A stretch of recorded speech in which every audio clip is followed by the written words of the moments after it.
ओम शांति। आज का प्रातः क्लास है 5 अक्टूबर 1968।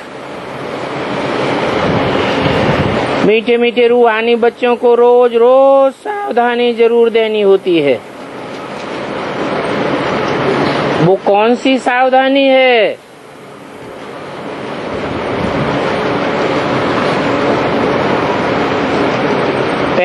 पहली सावधानी है सेफ्टी इज फर्स्ट। और सेफ्टी काहे से है?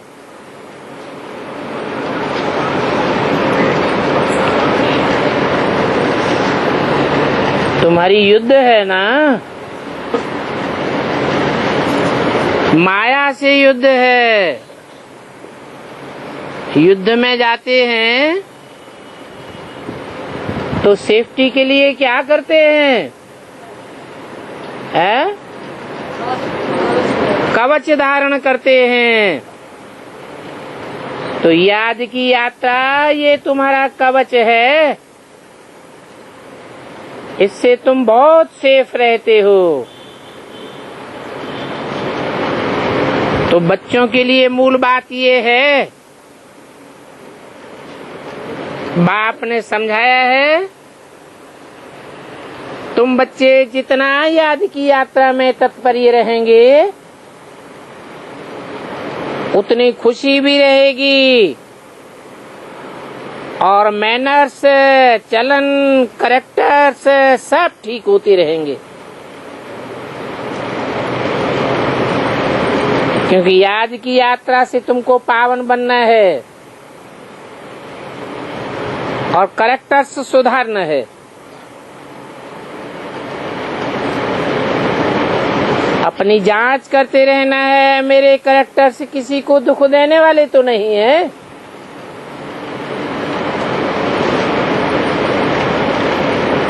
या कोई भी प्रकार का मेरे अंदर देभान तो नहीं आ जाता है। ये अच्छी रीत अपनी जांच करनी है। बाप बैठ बच्चों को पढ़ाते हैं और तुम बच्चे पढ़ते भी हो और औरों को भी पढ़ाते हो।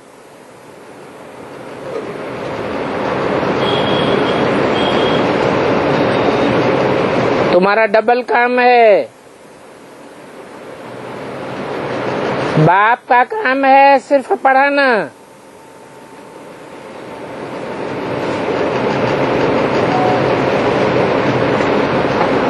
बाप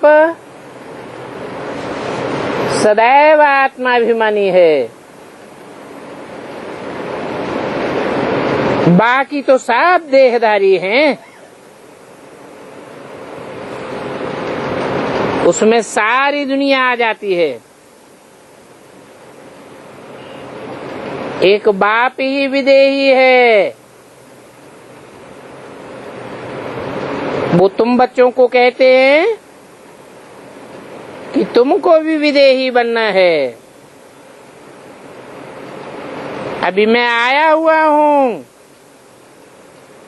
तुमको विदेही बनाने के लिए और पवित्र बन करके ही विदेही दुनिया में जावेंगे।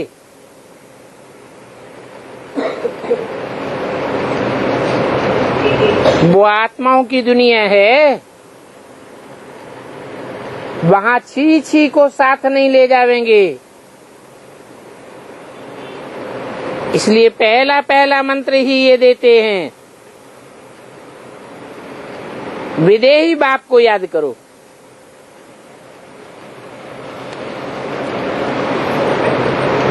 ये माया को वश करने का भी मंत्र है और पवित्र होने का भी मंत्र है।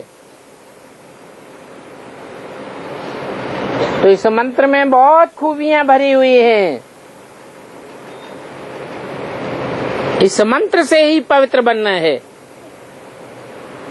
अर्थात मनुष्य से देवता बनना है। ये तो जानते हो कि हम ही देवी देवताएं थे। इसलिए बाप कहते हैं अपनी सेफ्टी चाहो, मजबूत बनना चाहो, महावीर बनना चाहो तो ये पुरुषार्थ करो। क्या पुरुषार्थ करो? अपन को आत्मा समझ विदेही बाप को याद करो। और ये शिक्षा तो बाप देते रहेंगे।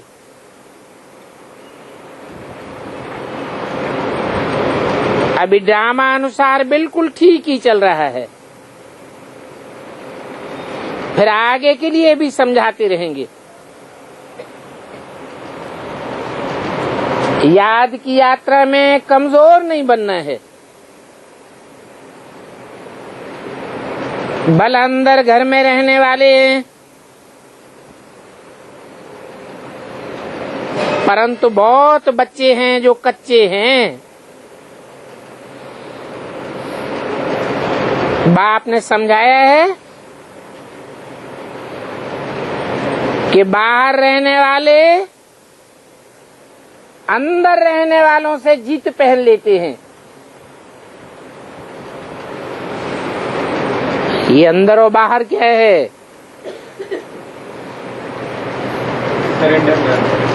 अंदर माने जो बाप के घर में रहते हैं सेफ्टी में, और बाहर वाले माना जो बाहर की दुनिया के कनेक्शन में आते हैं, अर्थात घर गृहस्थ में रहते हैं। तो बाप ने समझाया है कि बाहर रहने वाले अंदर वालों को जीत लेते हैं। भक्ति मार्ग के शास्त्रों में इसका मिसाल भी आया है। कौन सा मिसाल है?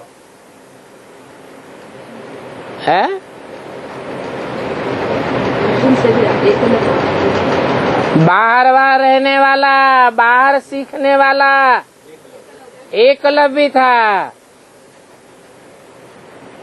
और पांडव अंदर रह करके सीखने वाले थे। एकलव्य बाण विद्या में अर्जुन से भी तीखा चला गया। कहेंगे एकलव्य के मुकाबले अर्जुन फेल हो गया और बाहर वाला जीत गया। देखो कहानी कैसी बनाई है।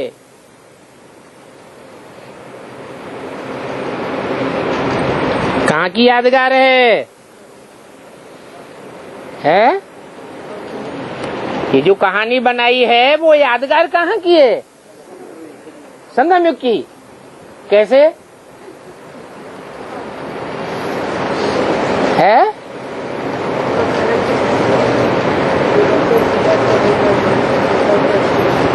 अरे जितने भी बेसिक में चलने वाले ब्रह्मा कुमार कुमारी, वो अंदर रह करके सीखते थे। जो सरेंडर्ड वर्ग के थे, और यहाँ जो बैठे हैं वो बाहर रहने वाले थे या अंदर रहने वाले थे?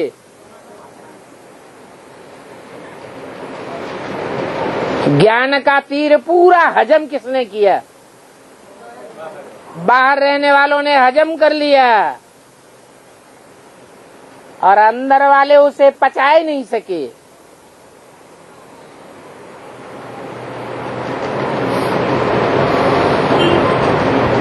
वो याद में ठीक है? क्योंकि वो याद में ठीक है। बाण विद्या की बात बताई। ज्ञान के बाण मारने में बाहर वाले तीखे चले गए और अंदर वाले रह गए। वो फेल हो गए और वो पास हो गए। मिसाल एक का दिया जाता है। ऐसे नहीं कि अर्जुन एक था, एक अर्जुन की बात नहीं है, एक एकलव्य की बात नहीं है।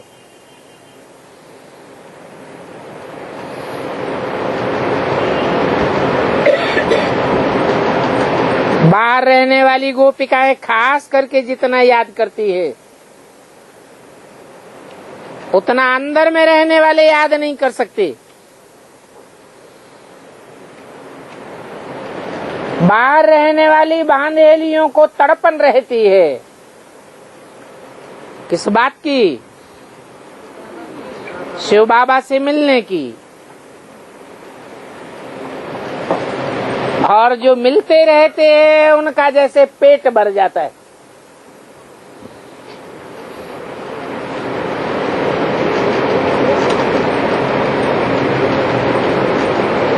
तो वो बांधेलियां बहुत याद करते करते बहुत ऊंच पद पा लेती है।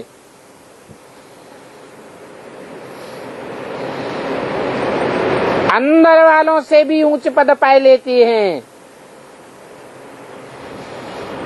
देखा जाता है अच्छे अच्छे बड़े बड़े सेंटर संभालने वाली मुख्य सब्जेक्ट याद की यात्रा में बहुत कमजोर हैं।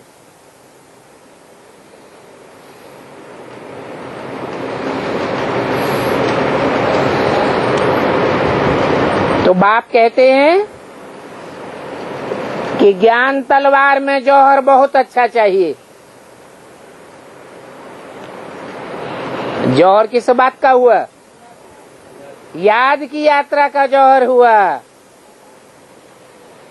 जौहर न होने के कारण किसी को ज्ञान का तीर नहीं लगता है। तो रिजल्ट क्या होता है? ज्ञान सुनने वाले पूरा मरते नहीं हैं, समर्पित नहीं होते।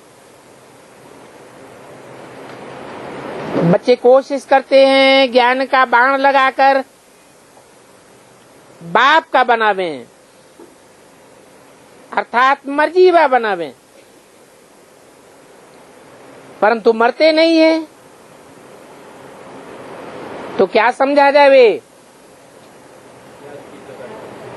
याद का जौहर कम है, ज्ञान तलवार में वो जौहर नहीं है। बाबा भल जानते हैं कि ड्रामा बिल्कुल एक्यूरेट चल रहा है, परंतु आगे के लिए समझावेंगे तो जरूर ना। हर एक अपने दिल से पूछे कि हम कहाँ तक याद करते हैं। ये तो पक्का है कि याद से ही बल आवेगा। इसलिए कहा जाता है ज्ञान तलवार में जौहर चाहिए। ज्ञान तो बहुत अच्छी रीति समझा सकते हो, और ये बात भी है कि जितना जितना याद में रहेंगे उतना बड़े मीठे बनते जावेंगे। जब तुम सतो प्रधान थे तो बहुत मीठे थे, अभी फिर तुमको सतो प्रधान बनना है और बहुत मीठा बनना है।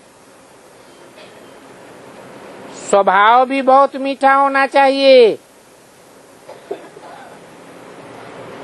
कब रंज में नहीं आना चाहिए। ऐसा वातावरण कब कोई न बनावे जो कोई को रंज हो जावे। ऐसी कोशिश करते रहना है कि कोई किसी को रंज न हो,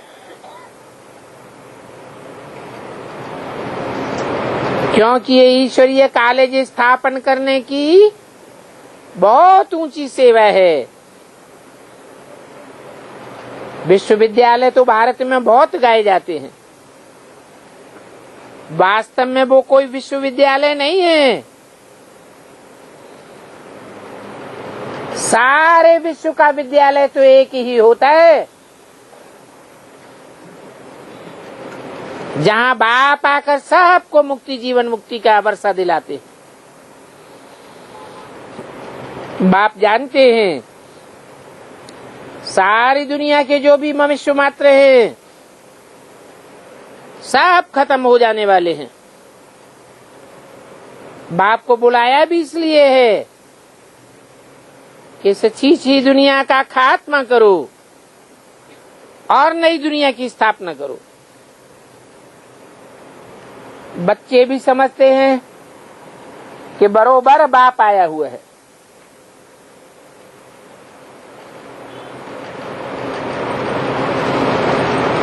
अभी जब बाप आया हुआ है तो माया का पंप देखो कितना है। एक खेल भी दिखाते हैं, फॉल ऑफ पंपिया।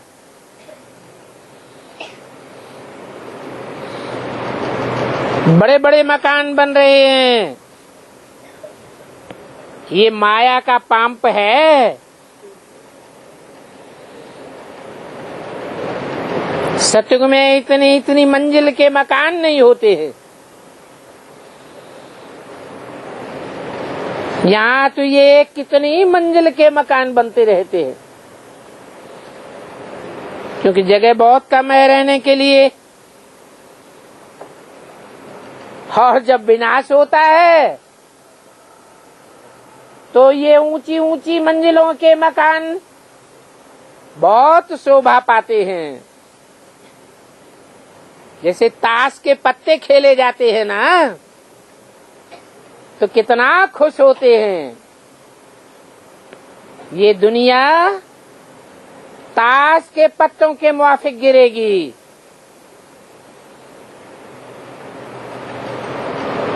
आगे इतने बड़े बड़े मकान नहीं बनते थे।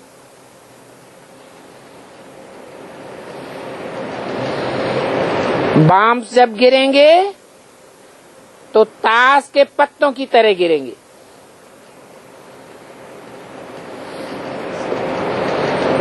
इसका मतलब ये भी नहीं है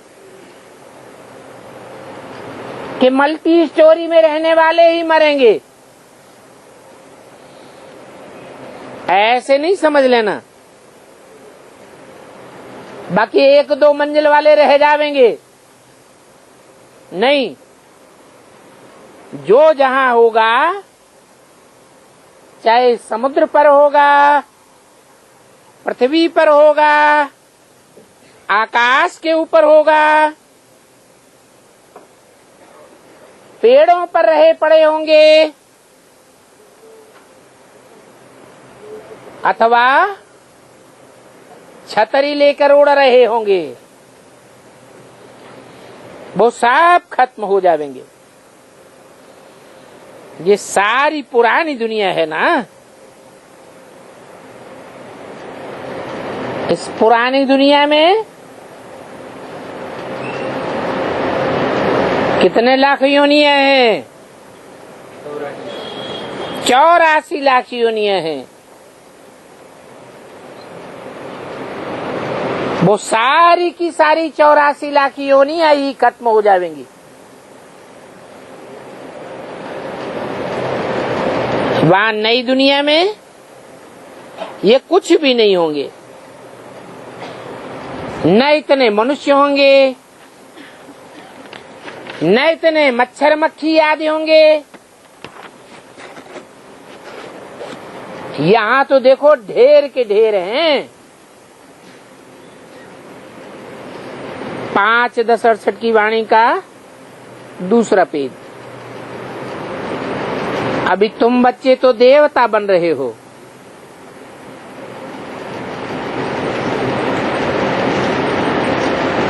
मनुष्यों में देवता सबसे श्रेष्ठ माने जाते हैं, तो उनकी दुनिया में श्रेष्ठ योनियां होंगी या आज के मुआफिक सब प्रकार की योनियां होंगी? वहां श्रेष्ठ योनियां होंगी। वहां की हर चीज सतो प्रधान होती है। यहाँ भी देखो, बड़े बड़े आदमियों के घर में जावेंगे तो वहां बड़ी सफाई रहती है, एक मच्छर भी देखने को नहीं मिलेगा।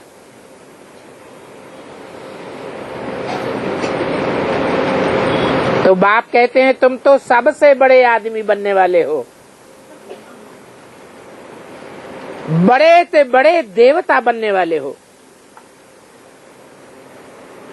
तुमको तो बड़े आदमी भी नहीं कहेंगे।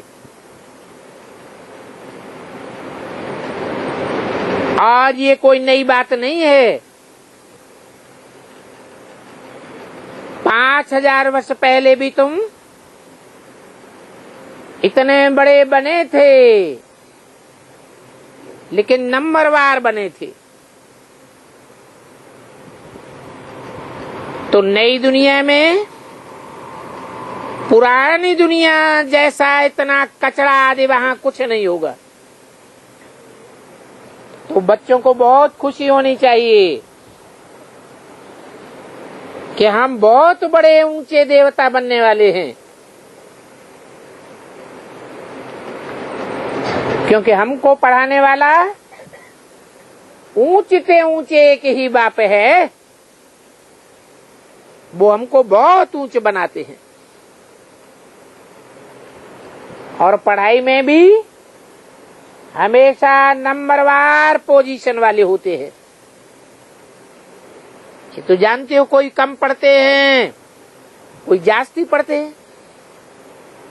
अभी बच्चे पढ़ाई का पुरुषार्थ कर रहे हैं,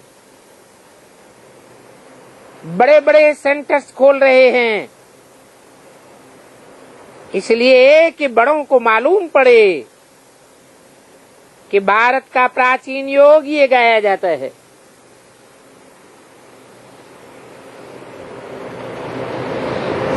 क्या कहा? बड़े बड़े सेंटर्स खोलने की क्या जरूरत है?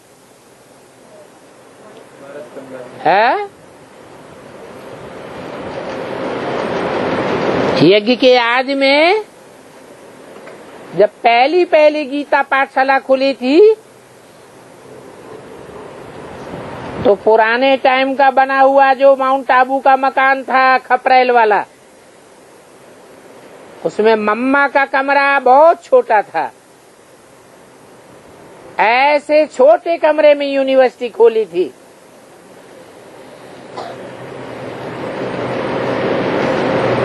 तो ऐसे छोटे छोटे कमरों में यूनिवर्सिटी खुलती रहे तो नहीं चलेगा, है? क्यों नहीं चलेगा? इसलिए नहीं चलेगा कि दुनिया के बड़े से बड़े जो मनुष्य मात्र है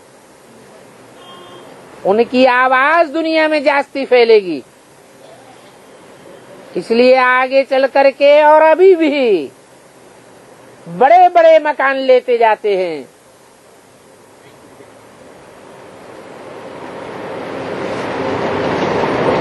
ताकि बड़ों को मालूम पड़े ये भारत का बड़े से बड़ा प्राचीन राजयोग है, जिसे देख करके खास विलायत वालों को जास्ती उत्कंठा होती है कि हम भी राजयोग सीखें। भारतवासी तो बड़े तमो प्रधान बुद्धि है, वो विलायती लोग तो फिर भी सतो प्रधान हैं।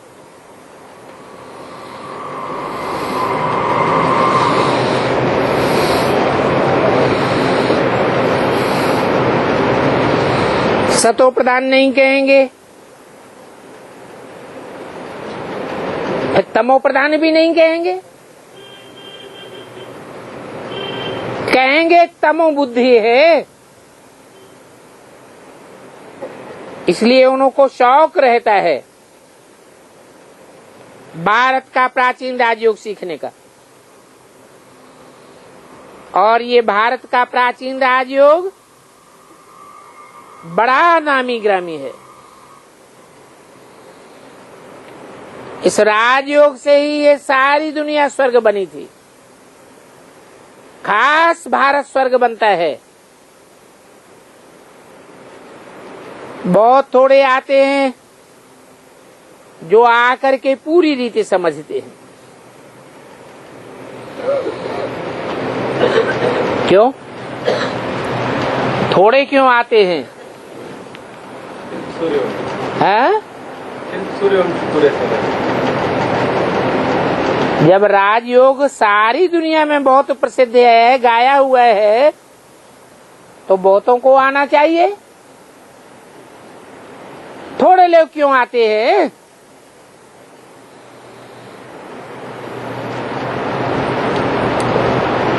मम्मा बाबा जब तक जीवित थे तो थोड़े लोग आते थे। उनके शरीर छोड़ने के बाद लोगों की संख्या जास्ती बढ़ गई। क्यों बढ़ गई? क्योंकि राजयोग के नाम पर बेसिक ज्ञान में पंप एंड शो ज्यादा बढ़ गया।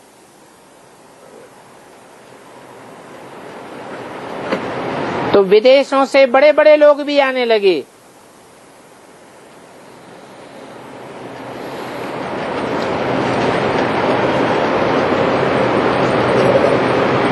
जो आकर के थोड़ा बहुत समझते हैं।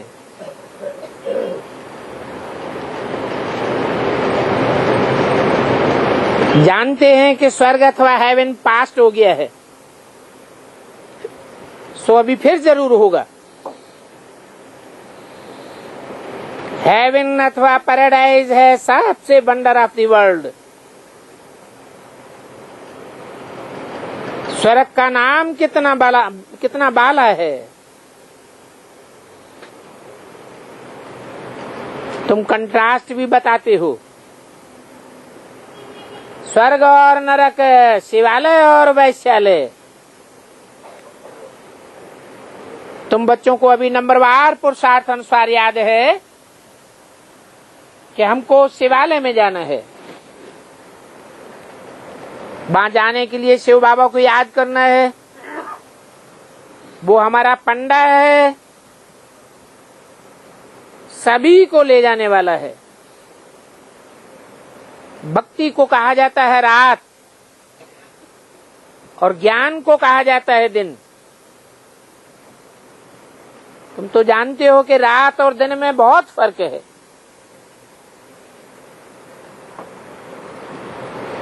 वो है अज्ञान की रात और ये है ज्ञान का दिन। अर्थात ये बेहद की बातें हैं। नई दुनिया और पुरानी दुनिया में बहुत फर्क होता है। अभी देखो, दिल्ली में बड़े बड़े मकान बन रहे हैं।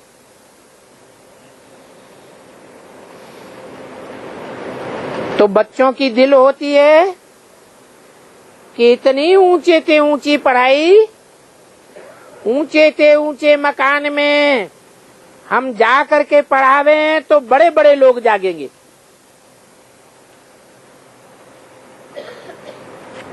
क्योंकि एक एक को बैठ करके समझाना पड़ता है। वास्तव में पढ़ाई व शिक्षा देने के लिए एकांत में स्थान होते हैं। ब्रह्मज्ञानियों के आश्रम भी शहर से दूर होते हैं और वो भी नीचे ही रहते हैं। इतनी ऊंची ऊंची मंजिलों बना करके नहीं रहते हैं। अभी तो देखो, तमो प्रधान होने के कारण शहरों में घुस पड़े हैं, क्योंकि वो ताकत अभी खत्म हुई पड़ी है।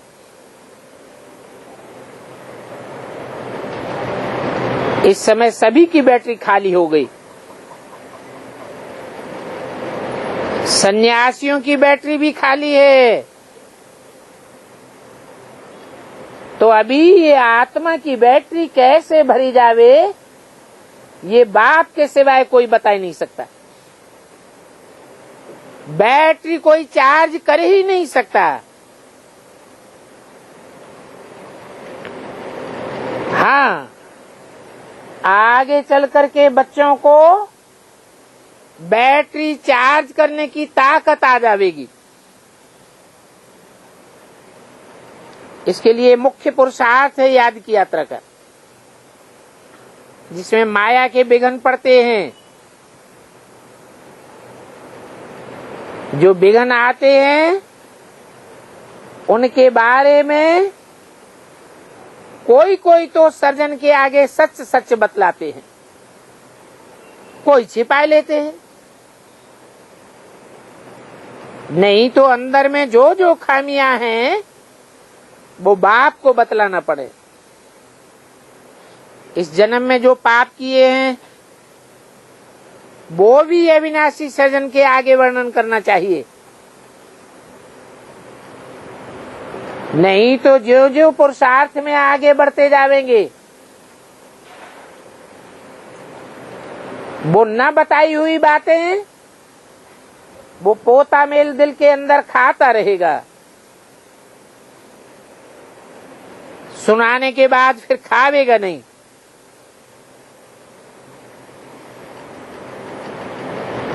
तो अंदर ही अंदर रख देना वो भी नुकसानकारक है। जो सच्चे सच्चे बाप के बच्चे होते हैं वो तो सब कुछ बाप को बतलाए देते हैं। बताते हैं बाबा हमने इस जन्म में ये पाप किए। दिन प्रतिदिन बाप पोता मेल की बातों पर जोर देते रहते हैं,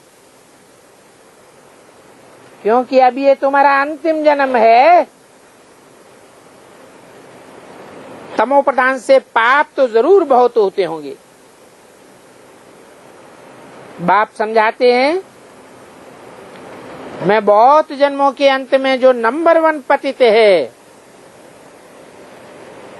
उसमें ही प्रवेश करता हूं, क्योंकि इनको ही फिर नंबर 1 में जाना है।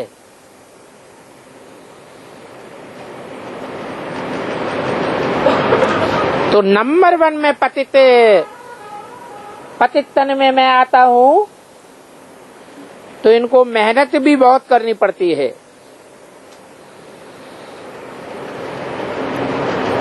इस जन्म में जो पाप किए हुए हैं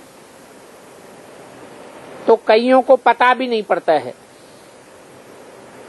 कि हम ये क्या करते हैं। बाप को सच नहीं बतलाते हैं, कोई कोई तो सच बतलाए देते हैं। बाप ने समझाया है ये कर्मेंद्रियां शांत तब होंगी जबकि तुम्हारी कर्मातीत अवस्था बन जाती है। कर्मातीत अर्थात कर्म करने से परे की स्टेज बनी रहे। बल कर्मेंद्रियों से कर्म करते रहे परंतु उनका प्रभाव आत्मा के ऊपर न पड़े, उसको कहते हैं कर्मातीत अवस्था। ऐसी अवस्था बनाने के लिए बहुत मेहनत करनी पड़े। जैसे मनुष्य बूढ़े हो जाते हैं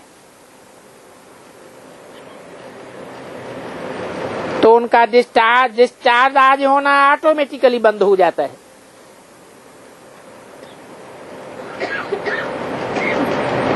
परंतु इस ज्ञान में तो छोटेपन में ही सब बंद हो जाना चाहिए,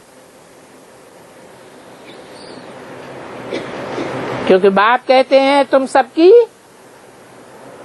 कौन सी अवस्था है? वानप्रस्थ अवस्था है। अगर योग बल में मजबूत रहे तो इन सब बातों की अंत हो सकती है।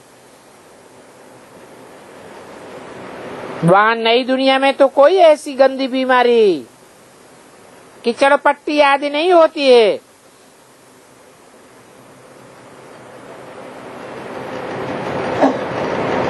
वहां तो है ही राम राज्य। मनुष्य बड़े ही साफ सुथरे रहते हैं। यहाँ तो लगा ही पड़ा है रावण राज्य।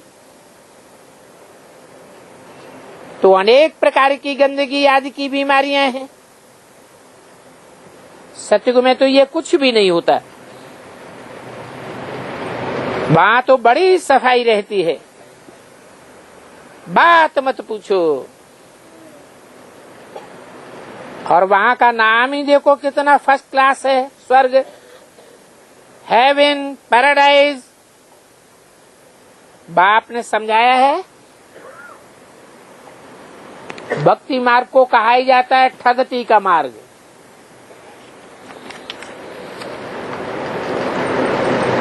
बहुत ठगाया जाता है।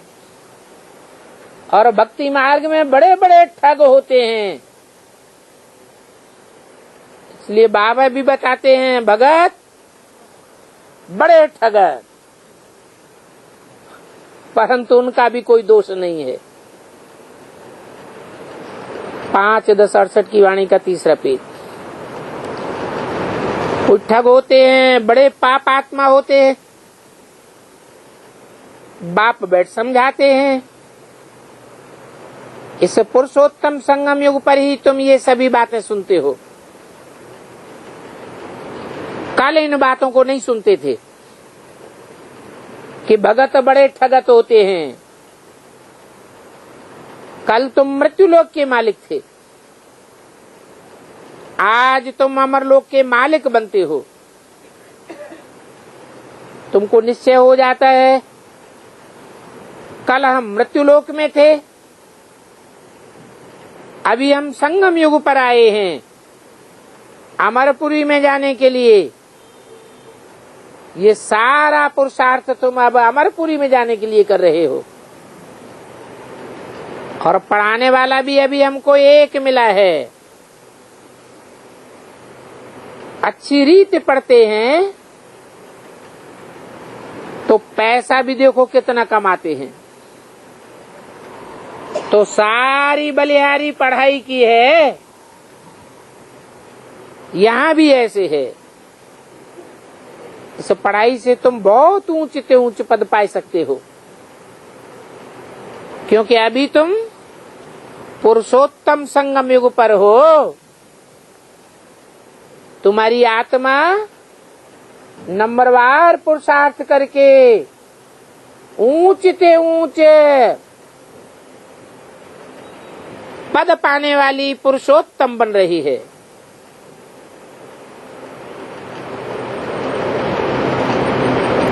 कल कलयुग में थे,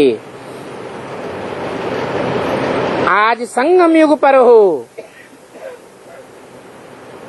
कल तुम सतयुग में जाने वाले हो। तो देखो रात दिन का फर्क पड़ जाता है। रात कहा ही जाता है भक्ति मार्ग को।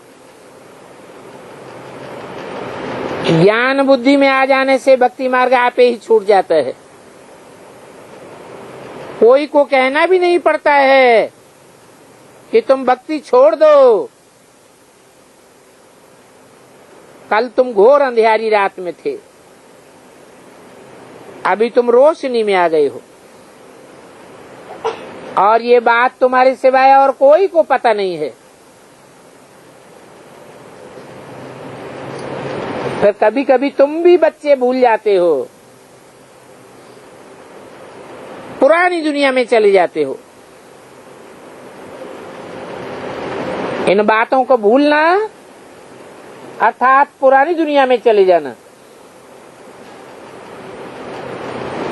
अभी तुम संगमयुगी ब्राह्मणों को मालूम है, आत्मा जानती है कि हम कलयुग में नहीं हैं। ये बात सदैव याद रखनी है कि हम कहाँ हैं? है? पुरुषोत्तम संगम युग पर हैं। कभी भी पुरानी दुनिया के मनन चिंतन मंथन में नहीं जाना चाहिए। बीती सो बीती, भूलना अर्थात पुरानी दुनिया में चले जाना। हम नए विश्व के मालिक बन रहे हैं, ये बात सदैव याद रखनी है। और ऊंचते ऊंच बाप हमको पढ़ाते हैं नई दुनिया में जाने के लिए। ये तुम्हारा शुद्ध अहंकार है और वो है अशुद्ध अहंकार। तुम बच्चों को कब अशुद्ध ख्यालात नहीं आने चाहिए। ऐसा पुरुषार्थ करते करते आखिरी पिछाड़ी में तुम्हारी रिजल्ट निकल आवेगी। बाप समझाते हैं, इस समय सभी पुरुषार्थी हैं, सब पढ़ाई पढ़ रहे हैं। इम्तिहान का समय अभी नजदीक होता जाता है। कौन से इम्तिहान का है? Final paper. तो नंबरवार पास होकर के फिर ट्रांसफर हो जाते हैं।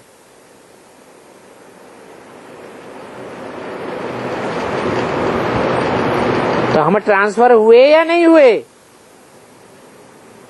है कह रहे माताएं कह रही नहीं हुए है? अरे बेसिक नॉलेज में ट्रांसफर हो गए। बेसिक नॉलेज का हमारा फाइनल पेपर पूरा हो गया। जिनका फाइनल पेपर पूरा हो जाता है वो फिर ऊंची क्लास में चले जाते हैं। स्थान भी बदल जाता है, टीचर्स भी बदल जाते हैं और संगी साथी भी बदल जाते हैं। तो कहेंगे बेसिक में तुम्हारी रिजल्ट निकल आई।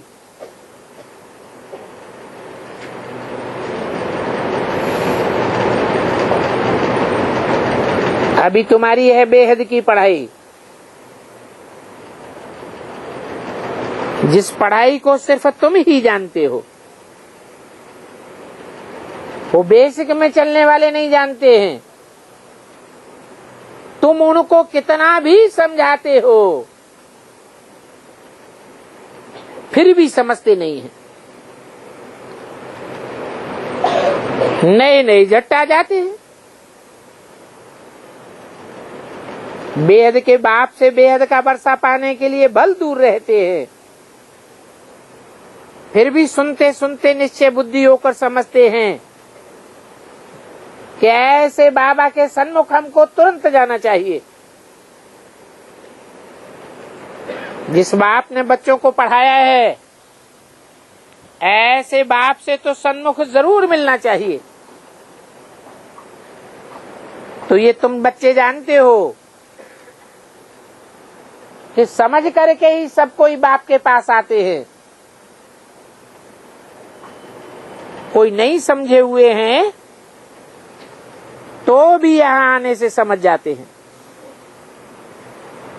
बाप भी कहते हैं दिल में तुम्हारे कोई भी बात हो, कोई बात समझ में नहीं आती हो तो भल पूछो। बाप तो चकमक है, जिनकी तकदीर में होगा वो अच्छी रीति पकड़ लेंगे। तकदीर में नहीं है तो फिर खलास हो जाते हैं, सुनते हुए अनसुना कर देते हैं। तो जरा सोचो कि यहाँ कौन बैठ पढ़ाते हैं? भगवान पढ़ाते हैं, जिनका असली नाम है शिव। वो शिव आकर के जब हमें पढ़ाते हैं तो शिव बाबा कहा जाता है। उनसे 21 जन्मों की ईश्वर की बादशाही मिलनी है। ऐसे ऐसे समझा समझा करके ले आते हो। कोई पूरा नहीं समझते हैं तो इतनी सर्विस नहीं कर सकते हैं। कितने जो न समझने वाले हैं वो कितनी सर्विस नहीं कर सकते कि कोई को समझाकर बाप के सामने ले आवे।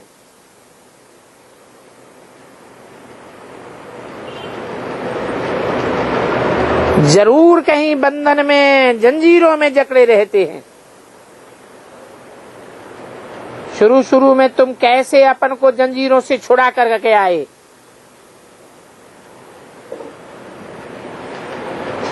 क्या कहा? शुरू शुरू माने कब है?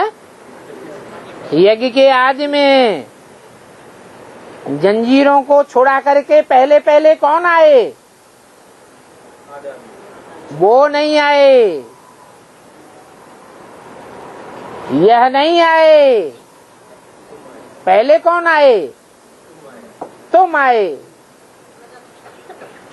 ऐसे दिल में आता है कि पहले भी जंजीरों को तोड़ने वाले हम ही थे, अभी भी बंधन की जंजीरों को तोड़ने वाले पहले नंबर में हम ही बनेंगे। ऐसे चले आए जैसे कि कोई मस्ताने होते हैं। ये भी तुम्हारा ड्रामा में पार्ट था, कशिश होने का।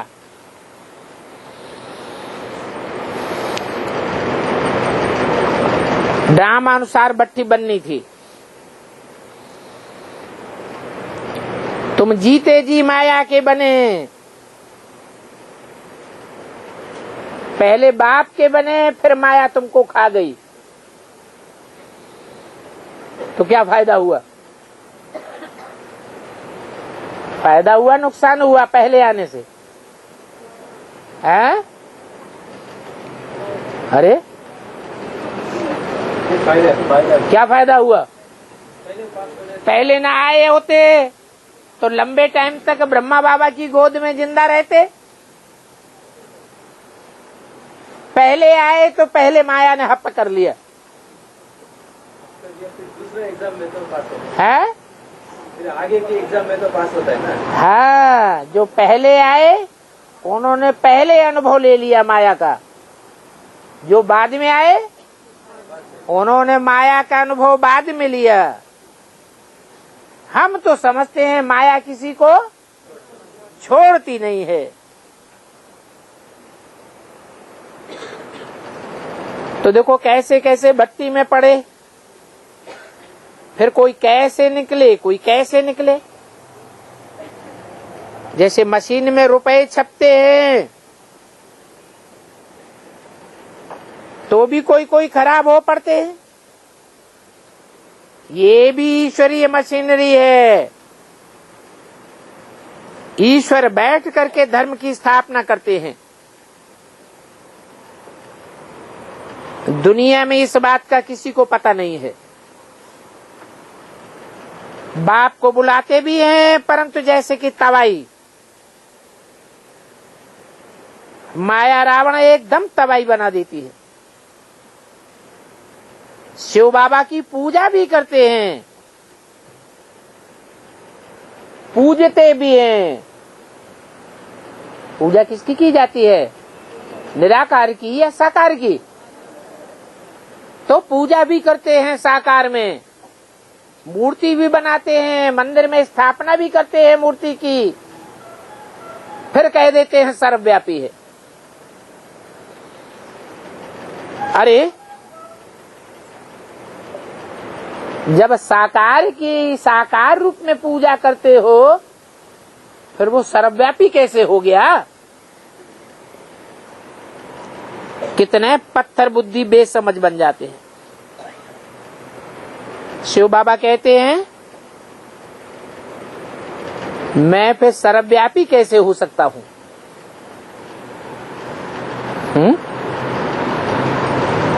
चलो पहले भक्ति मार्ग में सर्वव्यापी हो गया खुदा न खास्ता, अब फिर सर्वव्यापी कैसे हो सकता हूँ?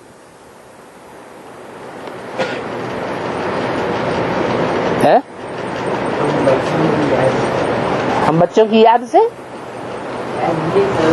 बाबा से जुड़ के दूसरों को फॉलो करने। माने अभी भी ऐसा हो सकता है, कोई ऐसा वक्त हो जाता, कोई होगा। माया सबको हप नहीं करेगी, नंबर है? करेगी। माने करेगी ना। तो जब माया हप कर लेगी तो बाप के ऊपर से निश्चय उखड़ जाएगा या बैठा रहेगा? तो सर्वव्यापी होगा कि नहीं होगा?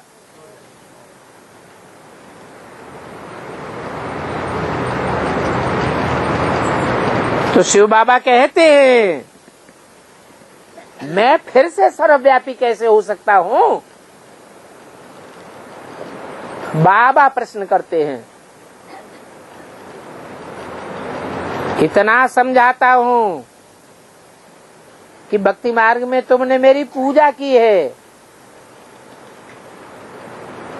मंदिर बनाए है, मूर्ति बनाई है, मूर्ति बनाकर उसमें प्राण प्रतिष्ठा भी करते हो, तब पूजा करते हो। इतना समझने के बावजूद भी तुम फिर से मेरे को सर्वव्यापी समझ के बैठ जावेंगे, ये कैसे हो सकता है?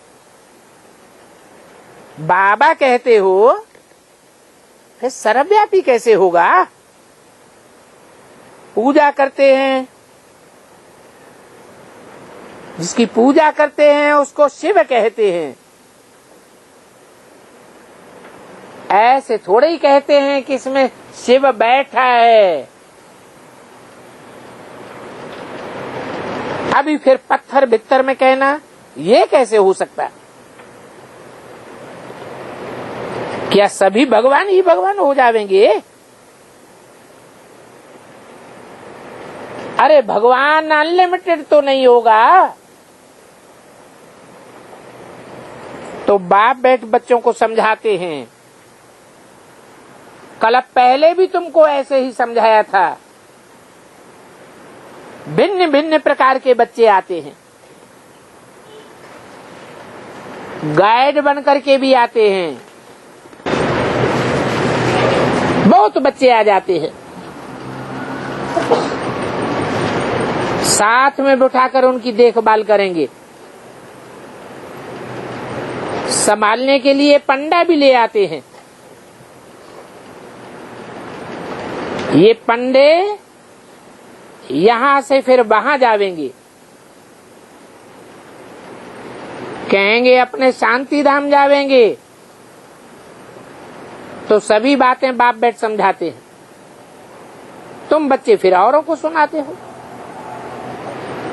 बाप तो एक जगह बैठा रहता है, बाबा बाहर में जाए तो इतनी सभी साज मशीनें आदि उठाना पड़े। कितना कारोबार चलता है। बच्चों को एक दिन भी मुरली नहीं मिलती है तो कितना चिल्लाते हैं।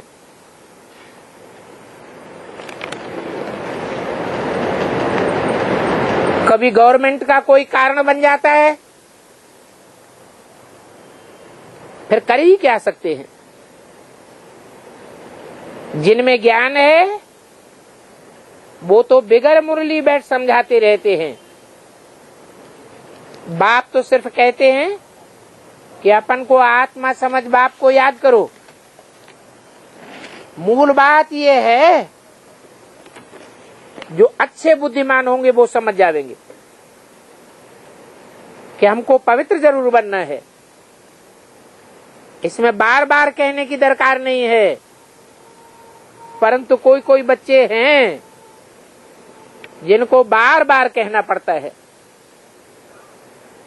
एजुकेशन मिनिस्टर आदि भी चाहते हैं कि बच्चों की चलन अच्छी हो, तो उनको भी समझाना पड़ता है। यहाँ चलन सभी की खराब है, क्योंकि सब पतित अपवित्र हैं। पवित्र बने तो चलन भी बहुत अच्छी इन देवताओं जैसी हो जावे। तुम योग बल से पवित्र बनते हो तो तुम ये लक्ष्मी नारायण जैसे देवता बन जाते हो। कितने खुश रहते हो।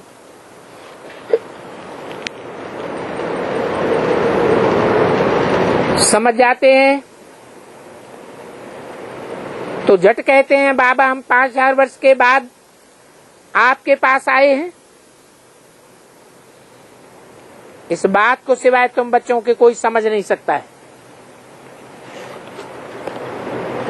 बल कितना भी अपन को कोई भगवान कहलाते हैं, अपन को भगवान कह करके दूसरे फॉलोअर्स को फंसाते हैं, परंतु ये बातें कब कोई की बुद्धि में नहीं आ सकती हैं।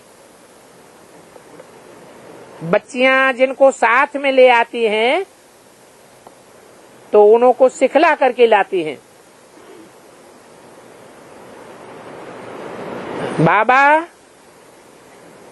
तुमसे ऐसे ऐसे प्रश्न पूछेंगे तो उनका ऐसे ऐसे जवाब देना।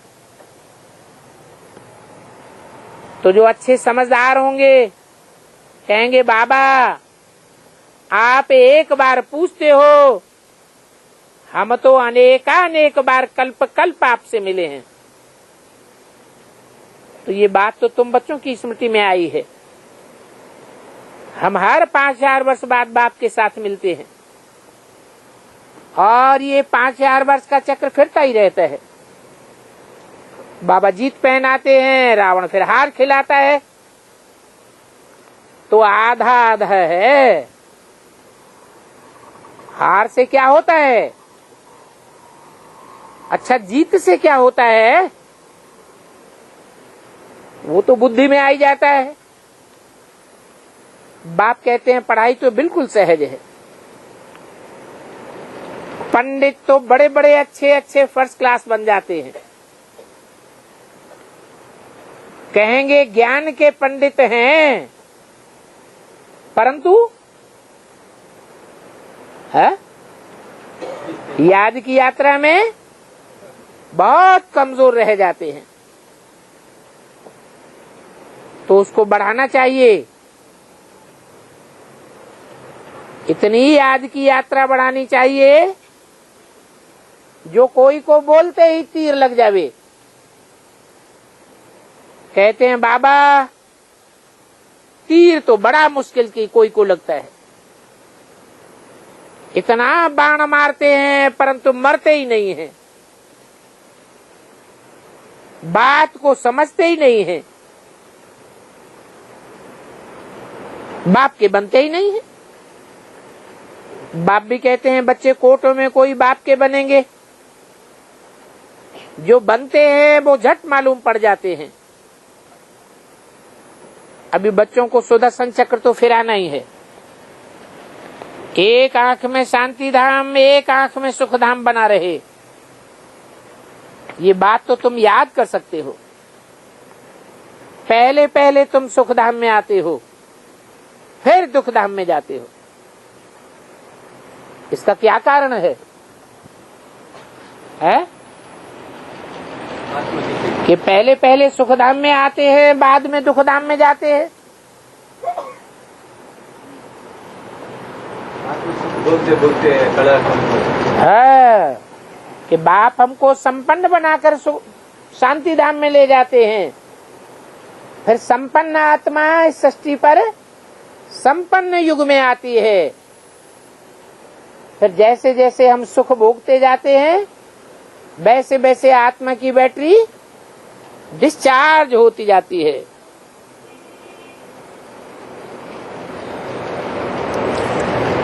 तो तुम बच्चों को बाप बहुत थोड़ा काम देते हैं। ये दुखधाम है, ये पैगाम कोई को दे सकते हो। सुखधाम और शांति धाम ले जाने वाला एक ही बाप आया हुआ है। ये बात सदैव बुद्धि में रहे। बाप तो सदैव सुख का वर्षा ही देते हैं। कोई बाप श्राप अथवा दुख का वर्षा नहीं देते हैं। ये बात तो हर एक बच्चा समझ सकता है कि हम किस प्रकार का फूल हूं। ये तो जानते हो कि फूलों में भी नंबरवार होते हैं। अच्छा, मीठी मीठी रूहानी बच्चों को रूहानी बाप दादा का याद प्यार गुड मॉर्निंग। रूहानी बाप का रूहानी बच्चों को नमस्ते।